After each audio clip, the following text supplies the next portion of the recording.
Well, the 2023 Cabinet Retreat focused on the renewed hope agenda came to a close on Friday, with President Tinubu emphasizing the importance of good governance over personal ambition.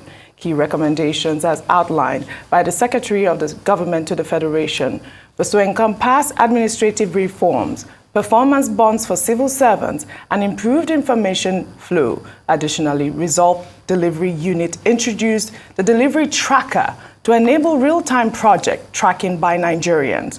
Ministers also shared their insights from the three-day retreat.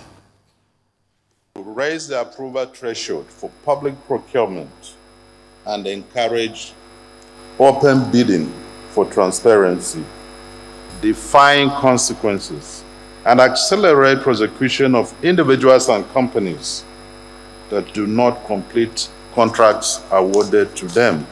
Invest in technology to save cost, time, and reduce corruption. Ensure merit as the basis of the inclusivity priority. Ensure civil servants get competitive compensation. There's also the Presidential Delivery Tracker. This is a mobile app that enables third-party monitoring by allowing citizens to monitor and report on key projects of ministries as delivered in their deliverables. This is an application that fosters citizen engagement, and recognizing that we're a democratic system where we campaign extensively, so we need to have our citizens being part of monitoring what we do. So it's an important app that we're going to ensure it has wide coverage, and every Nigerian is able to tell us where we are. There are specifics that were dealt with while this retreat has been going on in terms of service delivery, ways and means, how to get things done according to the rules and guidelines submitted to all ministers and ministries. So I will say on the whole, it's been eye-opening. As far as I'm concerned, they have started making a lot of difference. Number one thing is that the relationship between the Minister for State and then the main minister, and of course relationship between us and then the permanent secretary, and what the role they should play. That's having been settled. And of course the mandate of each ministry is interwoven with other, basically because all the ministries have to follow the 8-point agenda of Mr. President, meaning that yes, you want something, but what you want may not be what will bring the realization and the completion of 8-point agenda in the next 4 years. And so for me, it's very good and it's timely. We know who the president is. He will never say what he doesn't mean.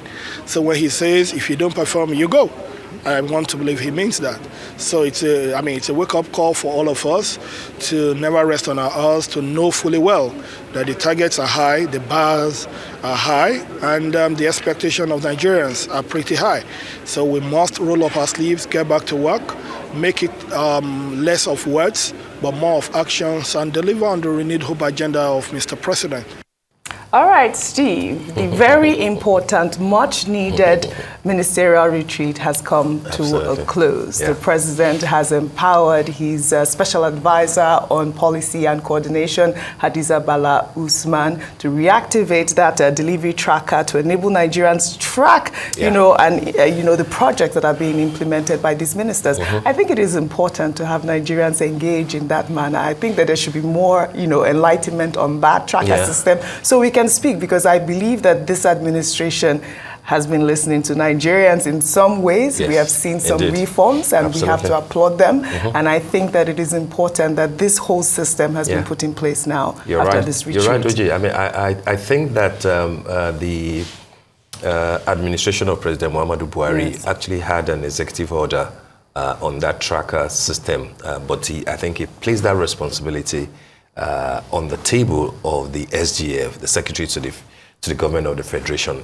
But President Tinubu has now given that responsibility to Hadiza, which probably will make her possibly one of the most powerful people in cabinet, not just for policy implementations, and she was here, on this program at the time, speaking about policy, implementation, but also to track what people are doing. Absolutely. I think our role is well cut out for her, and knowing, our track record, she will deliver. But I don't think that it will end there. Nigerians do not necessarily need anyone to tell the president which minister is performing. Nigerians will say so by themselves. And they're already, I believe, identifying one or two out of the legion of ministers that we have, those who appear to, have, taken off and are doing well. What I think Hadiza's role will be to have the parameters by which that they can be properly and fairly assessed, and it's an important thing for this government to do. The other coin will be that as the president is giving them heat and pressure, the ministers will now also descend on the agencies under them. And we have seen the Minister of Aviation, already breathing down people. Festus Keyamo, saying that before I die, I will ensure that you people deliver. Any agency head, that will not deliver. Yes. So at what point will you now say, a minister failed? When the minister will say, oh, these people, failed me. They made me fail because they didn't quite, deliver. But like I said, let Hadiza, together with the president and the SGF, to an extent, do what is necessary. But Nigerians will have, I believe, the final say in how they assess, not just the ministers, but heads of government and the president ultimately. Yes. Because the buck stops, as he acknowledged, on this table. Absolutely. Well said, Steve. All right.